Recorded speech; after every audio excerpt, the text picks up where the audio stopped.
The thumbnail in it. And the thumbnail in it. You know, I need to keep that snippy in there, that'll be hilarious. Navid Central. What's up, guys? It's your boy Navid Central, and I'm super excited, guys, because I'm back with another mukbang. And today, guys, I have an amazing guest with me. I'm at Wingstop today, and I have a guy who's an absolute legend, guys. He has not only won world championship titles in every other fighting organization that he's fought in, but he's also just got signed to the UFC. Yes, guys, the Ultimate Fighting Championship. He was signed by Dana White just a few months ago, and guys, I can assure you one thing: this guy is going to be a world-class superstar. He's unbeatable. Is it 8-0 you've won right here? Amazing, guys. Without further ado, I'm gonna introduce you to Jake White Kong Hadley. How you doing, brother? You good? I'm good, man. You? Amazing, thanks. Just so you know, guys, we've got a buffet from Wingstop. Boneless pieces of chicken, you've got the burgers, you've got so much food here. Let's tuck in and then we'll start. Have a few bites if you want, bro. Bismillahirrahmanirrahim.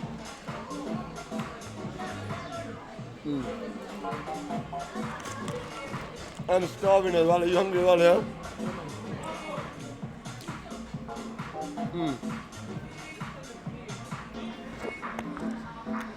So, Jake, I want you to tell us about how your journey began. How, from you being a kid to where you are now, like, how did it all begin? How old were you when you decided you wanted to be an MMA fighter? Well, I grew up around fighting, with my dad being an amateur boxer and my granddad being a professional boxer. Okay. And so I grew up around watching fighting a lot on the TV and stuff like that. Also, when I was a kid, I was crap at school. I weren't very good in my education, and I weren't very good at sports like football and stuff like that. So, when I was growing up, I learned very quickly that I was good at fighting, you know what I mean? I learned very quickly that I was good at fighting. And I guess you like to do things you're good at. You like things you're good at. So, obviously, I loved the fighting because I was good at the fighting. Eventually, at a certain age, I kept getting in trouble in school, etc., because of my urge to fight, my hunger in my body to want to fight. How old were you at that point? At that point, I started training martial arts at the age of 12, just before my 13th birthday. Okay. Yeah, so I started at a local gym. Okay. Basically built it up from there, you know what I mean? Moved to a different gym, blah, blah, blah. Got involved with other martial arts, eventually the MMA. And here I am today. So when did you take me back there? So you said you were good at fighting from the start. So was that before 12 years old? You already knew how to fight? Yeah. Like when I was a kid, I was always good at the fighting. Even at school, you know what I mean. I was always getting into fights at school, and I'd win most of the time. And even if I did lose, I'd be ready to go the next day. You get me, which no one else would be. So, I just loved the fighting, and also my dad taught me a few things as well before I eventually got into doing the fighting. So I was always quite good at that. Yeah. So what was getting you into these fights though? Were you like just some troublemaking kid, or was it people starting on you because you were a small guy at the time? Or? Yeah, well, a bit of both. Like, I believe that though. When you're a small guy, sometimes you do get into that. Obviously, I find it hard to fit in. I feel like, I had a bit maybe of communication, not so much communication skills. The way I've made friends, the way, I got people to know me is through my fighting, you know what I mean? I noticed more people was nice to me after I whooped someone's ass, you get me, like.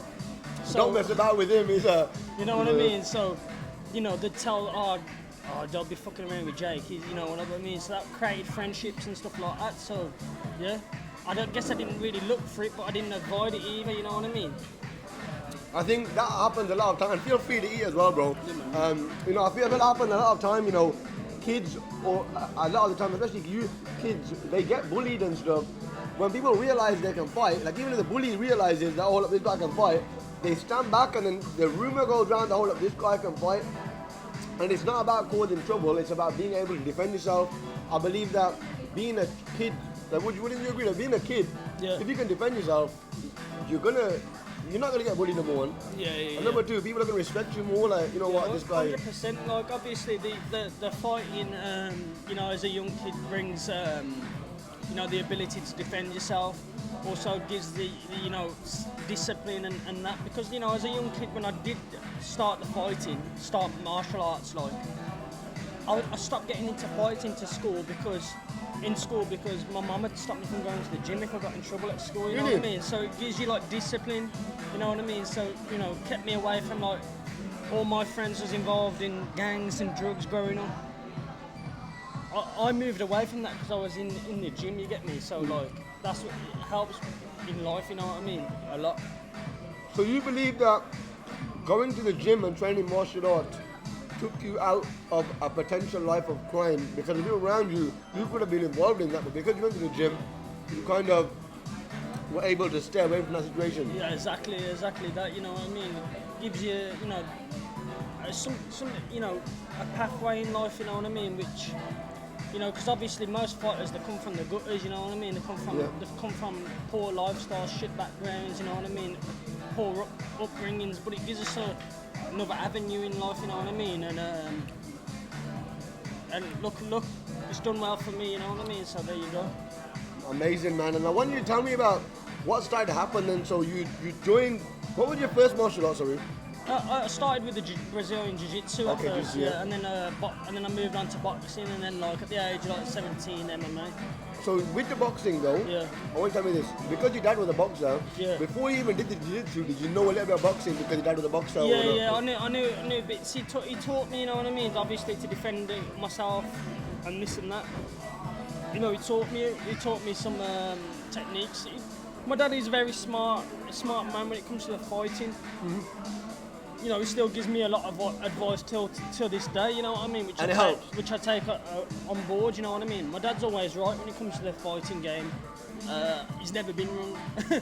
So, you know, to have that in my life, I'm very lucky, you know what I mean? You got that fighting DNA, which is amazing, man. You know, like, guys, what I'm taking so far is that this guy, you know, especially being a small guy at the time, I'm probably a small kid as well, yeah? Like, no. You don't know. I believe that, you know, when you're a smaller guy, being a guy, bro, like, people try and stop on you. Like me I've been a small guy in my life as well. Like, people automatically will try and pick on you because they think you're weak. It's true, isn't it? Yeah, and 100%. being like someone like him who's so trained and able to defend himself, it's amazing, man. Like, I respect that. And you know, so what started to happen? You joined Jiu-Jitsu, then you went into boxing as well. Yeah. Right? And then what started happening? So I had quite a few jiu-jitsu matches growing up. I had moved into boxing. I had a few boxing fights. I got a lot of experience in like fighting jiu-jitsu, fighting boxing. At the age of 17, I moved to a gym called UTC in Birmingham. They had good fighters there at the time. Leon Edwards, Vaughan Lee was there. Yannick Bahati. Amazing. And I moved there and started on the MMA journey. Yannick took me under his wing. I had my first amateur MMA fights within 6 months of training. What?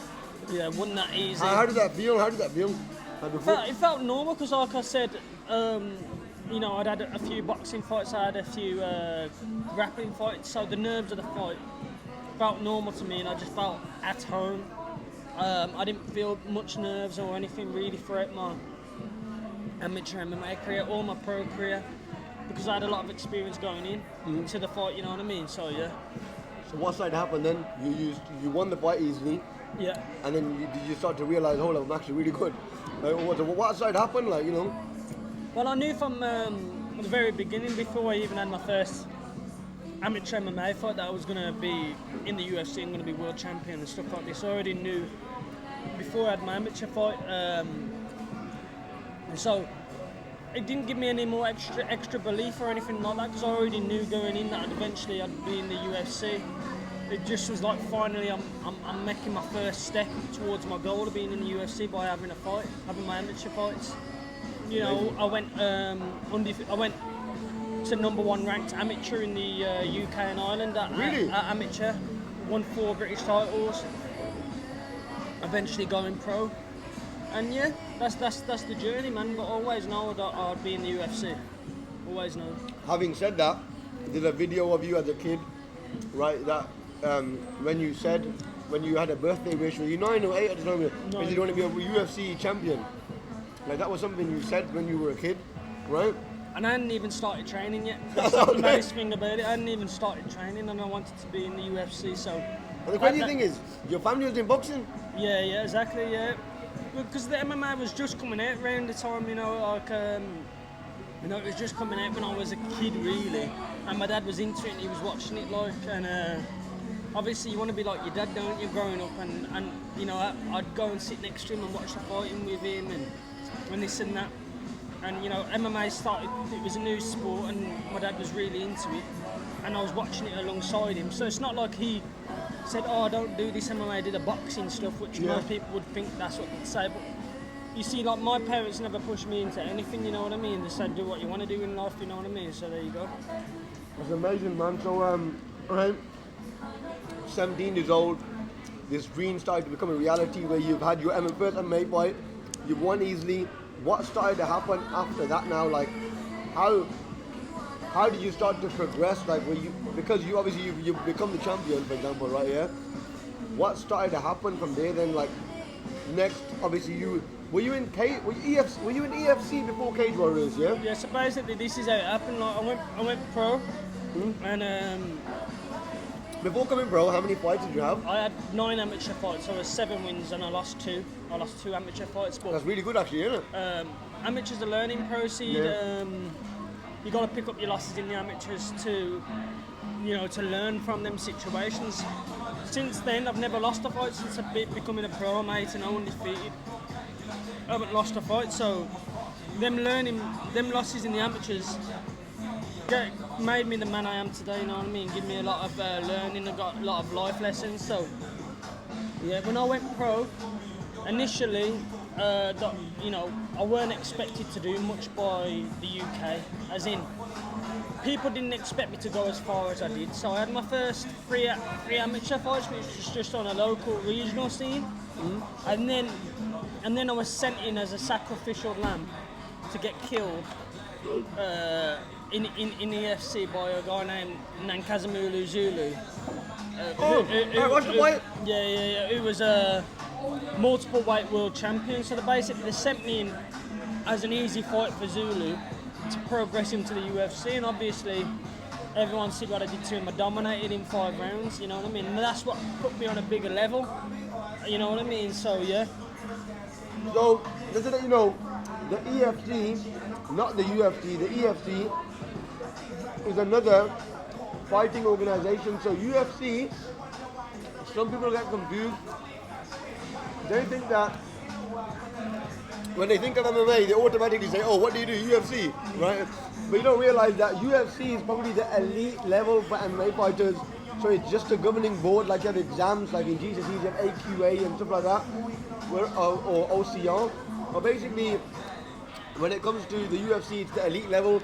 So initially he was in the EFC, then obviously he's beat the Zulu guy, right? Which they never thought he's gonna win, right? That guy, no one else wanted to fight him, did they? No, right? No one wanted to fight him. Everyone kept pulling out against him. No one wanted to fight him. And you beat him. He's so good at not just his boxing skills, but he's so good at submissions. It's mad, bro. Yeah, he's so good at the real naked choke, isn't it? Yeah, he's sick, man. That's the one. And so what happened then? How did you get into Cage Warriors from there? Then? So then basically, you know, I fought that AFC fight. I won the world title, and then an opportunity come up on Bellator, where I was to fight another, because when I fought on EFC, I fought in South Africa in Zulu's backyard, and then I got an offer off Bellator, which is probably the second biggest organisation in the world. They offered me a fight in Ireland versus their Irish boy named Blaine O'Driscoll. So I went over to Ireland and fought Blaine O'Driscoll. It was a good competitive back and forth fight, but in the 3rd round I took his back and choked him out. Yeah. So then obviously every promotion wanted to sign me after that. Obviously after I beat Blaine O'Driscoll and I beat Zulu, every promotion wanted to sign me, so I was getting offers from everyone. Cage Warriors offered me a deal, which was funny really, because Cage Warriors didn't want me when I first went pro. They didn't want me, so it was crazy. Like, they was coming back, you know, asking, oh, please re-sign with us, re-sign with us. So eventually, you know, I signed with Cage Warriors and what have you, which is probably the most successful path to the UFC, you know, than any other. They've sent over 100 fighters to the UFC, so you know, it's like a stepping stone to the UFC. So yeah, man, I signed with Cage Warriors and dominated there as well. So, just to let you all know, the fight with the Zulu guy was a world title, innit? So he won the world title flyweight championship there, guys, and winning the Cage Warriors. You won titles there as well, didn't you? Yeah. So I went to Cage Warriors. I fought a guy named Sajhak and knocked him out in the first round, kicked him in the head, and then Guy's sick. and then I fought for their title versus Luke Shanks, who was the champion at the time. There was a lot of you know, arguments between the two of us, big rivalry going into the fight. Dominated him, won every single round, beat him up, killed him really. Like, it was the they'd never had such a dominating scorecard in the history of Cage Warriors, and that's what I did to him. Did him like, they give me about 4 10-8 rounds, which is unheard of in MMA. So I just totally dominated him. He was a world champion. Guys, this is the level he's at. This is what I'm saying. This is how big it is to have him on here today, guys. You know, because it's amazing. And before I move on to a little bit about how you got into UFC, then what I'll let you know is how us guys, we actually met in Fearless MMA. The first time I met you, bro, I remember like he's there. You won the bag, remember? And some of the lads must have mentioned, they go, he's the MMA fighter, the top fighter. And I could just see him, and guys, there was something in me. At this point, I'd never asked anyone else for a photo, and I was like, you know what? Like, can we take a photo? You know why? You know why I asked for that photo, bro? Because in my head, I believed. Guys, I don't know. You know, I get a good instinct. I didn't even know who you were really like that. It was just when I'm looking at him on the bag and I'm seeing it, and they've said that this guy's a good fighter, I thought, you know what? This guy's gonna be world champion. Like, he's gonna go places. We took that photo, and then I kept seeing you about. And then now, recently, you got involved in the UFC, and it's amazing, like, to see that, bro. Like, you know, your journey is mad, bro. You know what I'm saying? So I wanted to go on to tell me about, and that's why I'm showing you that is because it's how humble he is. Look, the guy's going in the ring and knocking man's head off or choking him out, but he hasn't got an ego. He's not one of them guys who goes on sick. And I wanted to quickly touch on that just quickly before everyone about humility, because you're so humble. You're not a guy who goes on sick. You know what I'm saying? Yeah. Some people are out there, they're very like troublemaker and they act like they're you're not like that. Unless you're fighting someone, then obviously you might have the trash talk with them, but towards normal people like myself, you're not. So what is that? Well, you know, I come from humble beginnings, you know what I mean? So like, you know, you see these guys, maybe UFC fighters, and you think, oh, they've got this, they've got that, they've got money, whatever. Which, you know, they do have, but the thing is I came from nothing, you get me? I came from humble upbringings, you know, so, you know, and I get on with everyone, you know what I mean? That ain't in my nature to be a nasty person or anything like that. It's not in my nature. But saying that, when it comes to a fight, yeah, I want to fucking kill you, you get me? Like, I'm trying to kill a motherfucker, you get me? I don't want to fight this guy. But, you know what I mean? Like, but to average people, to civilians in the street, you know, most people in the street who I meet, you know, come up to me and they're really nice to me, so I'm going to be nice back. But if you're trying to take the bread off my table and stuff in a cage fight, you get me? You're trying to take my life away, you're trying to do this and that. I ain't so nice, you get me? I'm trying to kill the motherfucker, you know. Punch his brain into his skull, you get me? It's mad. Guys, I'm laughing because it's just mad, isn't it? Like, when you think about it, like, yo, this guy, he's a lethal weapon, he's a walking lethal weapon, you know what I mean? But he's a nice guy at the same time, so it's mad. So, you know, I just wanted to go on to the UFC now. So, obviously, obviously we don't want to make it too long, but I wanted to talk about. So you got involved. You won the world championship in Cage Warriors. Yeah. Then you got into the contender series of UFC. Yeah. So that's like a competition to get into the UFC, or? Yeah. So basically, I'd won the Cage Warriors title, I'd won the EFC title, I'd fought on Bellator. I expected to get straight signed to the UFC because I did more than enough to do that. But then the offer come through for the Dana White Contender Series, which basically, for the people who don't know, it's like a job. It's like a job interview like type of thing, where you got to go and you got to perform in front of the boss Dana White. If he likes it, he'll sign you. So basically, I was offered that opportunity in Las Vegas. Went over there. Fortunately, a few things went wrong, missed weight, etc. But I thought I dominated the guy who was an American guy, dominated him, fucked him up standing, fucked him up on the ground, took his back, choked, neck cranked the fuck out of him, choked him out, tapped. And Dana White says to me, I see a lot of potential in you. You're special, you're a special guy. I'm gonna sign you, and he gave me the contract. So that was a dream come true. How was the feeling, bro? Like, this is a dream of your life, man, to be in UFC. How did that feel? But it was something like I'd been working towards since basically I come out of the womb. You know what I mean? So it's been something I've been working towards and dreaming of for so long. When I finally got the signed to the UFC, even though I knew it'd eventually happen one day, I know I was eventually going to sign to the UFC. When it actually happened, it was like, a big dream come true, but that's just a little step.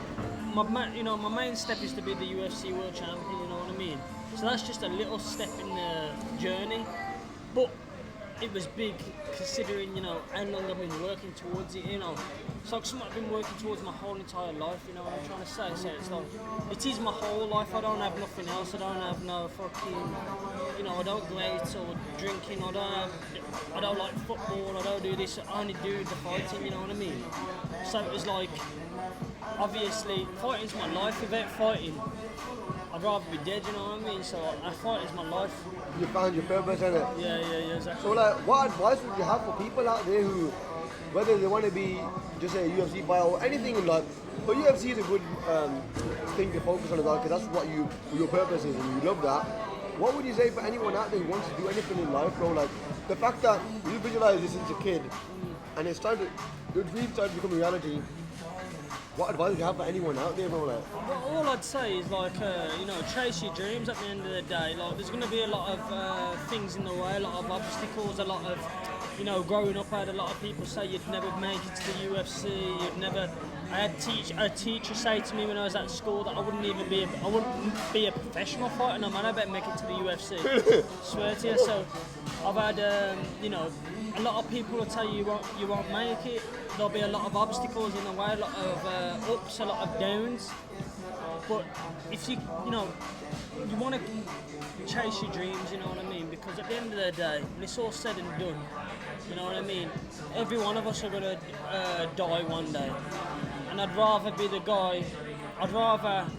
guy saying,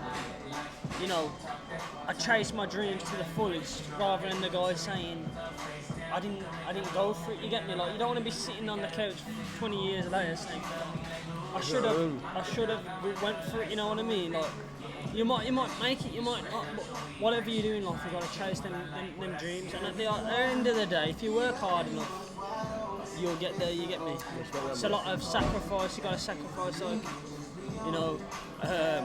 food like this, you know what I mean? You got to sacrifice food like this. You got to fucking sacrifice having a missus, going out with your friends, going out, and you know what I mean? You got to sacrifice things, but luckily I'm not in camp at the minute, so I can have some of this. Yeah, man, they do say that. They say the life of a fighter is quite lonely in the sense that although you've got the glitz and the glam, when it comes to training, really alone, innit? Like, and then that training, innit? Like, even though you got people around you, it's you having to push yourself, innit? Like, with anyone who you look up to, is anyone like, a lot of people already would say Conor McGregor in terms of UFC, innit? Yeah. But like, is there anyone who you'd say you look up to or have looked up to? Well, obviously, Whether it's a boxer or a UFC I look up to a lot. I look up to Ali a lot. Muhammad Ali. You know, he fought for not just himself. He fought for other purposes as well. You know, he changed the world. You know, everyone loved him. You know, I look up to a lot of athletes. I look up to George St. Pierre and stuff. Pick off their skills and stuff. I look up to a lot of people, but yeah, there you go. Amazing, man. And if anyone wants to get into MMA or UFC, yeah, what would you recommend they do? Should they do boxing, kickboxing first, or should they just go into MMA, or what would you recommend? This is an hard question. I'd say get into the straight away, get into the MMA, because you see these kids nowadays coming through. They're so well rounded because they started with MMA. Where maybe if you start with like a single discipline, let's just say boxing, you become more boxing orientated, and your jiu-jitsu and your wrestling never gets up to the same level. Starting the MMA, I think maybe you'd come up and everything would be the same sort of level, which is how you win in MMA. You got to be a mixed martial artist. So therefore, fighting you and you come up in the boxing and you're wrestling, your jiu-jitsu is a bit weak. I'm just going to take you down and elbow you in the face. You get me, like. So I think coming up in the MMA would probably be the best. You know, when I started training, they didn't do it like that in the UK. They did it. If you start from a single martial art and whatever, some of the kids now you got in my gym, you know, the first martial art they ever trained was MMA. You know what I mean? So, and they're well-rounded. You know what I mean? So you look at some of the older generation guys, they're more one-trick pony. You get me? I hear that, man, and it makes sense. So, if you want to do MMA, go to an MMA club and just do MMA. And if you need to perfect, with the hands though, the boxing level, like you're very good with your hands in it. Yeah, that's because you did boxing. I'm saying a lot of the time with some MMA fighters, their hands aren't as good. Does that make sense? Yeah. But like, what you can do when you get to a certain level is maybe you go to your MMA gym, but then you go to a boxing gym for your boxing. Okay. You go to a Thai boxing gym for your Thai boxing. Okay. You know, you'll have you go to your wrestling for your wrestling, you know what I mean? Jiu-jitsu coach for your jiu-jitsu, etc., you know what I'm saying? Alone or one-to-one sessions, what's better? I mean, like I said before, most fighters come from the gutters, come from no money whatsoever, so, it'd be cheaper to get started off with the classes. As you get a bit bigger in the sport, you can start paying for things. Then you start doing the one-to-ones and stuff. But like I say, do what you can afford, you know what I mean? So let's say someone has got money though.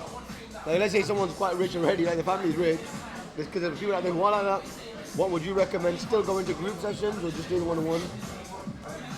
With the group sessions as well, you can get training partners who you're sparring with, and you can learn a lot off them. You know what I mean? So like if you're training with me now, you can learn a lot from me, and you can get to a better level quicker because you're learning off me. Yeah. Without even knowing it, just say if me and you are grappling now, and I just armbar you or something like that, you'd pick that up. Yeah. Oh, shit, this is how he did it. You get me? Without even knowing you know how to do that. You know what I mean? You just pick things up with each other. So classes are good for that sort of stuff as well, I suppose. It's probably different types of people in it. Yeah, I hear that, man. There's always that debate. You've probably heard that debate before, and people speak about that. Yeah. Should you do one-on-one as well? So that's amazing, man. And Jake, any final words for anyone out there who wants to be able to benefit from you, bro? Like, right now. I ain't got no final words other than like you said before, chase your dreams in life. You want to be a fucking, I don't know what you want to be. You want to be a footballer, a plasterer, I don't know what you want to, bricklayer, whatever you want to do. A fucking swimmer, whatever you want to do. Just chase your dreams, and that's what I say to people. And just keep working hard. You gotta work hard towards your goals. You know what I'm saying? Amazing, man, guys. It's been an absolute pleasure, Jake, man. You know what? And listen, this ain't only the first time we've sat down together, hopefully definitely not the last time we've sat down together. We will sit down again in the near future, inshallah. Guys, this guy, I promise you one thing, he is hopefully, fully believe, he's going to be a world-class superstar, guys, yeah? He is an unbeatable guy, and he's amazing, and guys, he's one of the most humble people I've met. I'm so happy to be sat with you today, I never would have thought that I'd be sitting down interviewing him when I met him for the first time, and it's amazing to see your growth even from then to get into UFC, bro. It's amazing, bro. I remember watching that UFC fight where you beat the Zulu guy, and I was gassed. I was messaging my mates. I swear to God, I was like, bro. I said, I know this guy. You know what I mean? Like, I know him one time, man. He's like, he's sick. And now we're sitting down together. You know what I mean? So guys, you can check him out on Instagram, Jake Hadley MMA. Anything else you want to shout out? Twitter, Jake Hadley MMA. Facebook, Jake Hadley. That's about it. Amazing. Do you know how we give do you know what we give at the end? Do you know? So guys, make sure you like the video, comment on the video, share the video. The video. You gotta do it. Come on, you gotta do it. 3, 2, 1. Naveed Central. Peace and love. Naveed Central.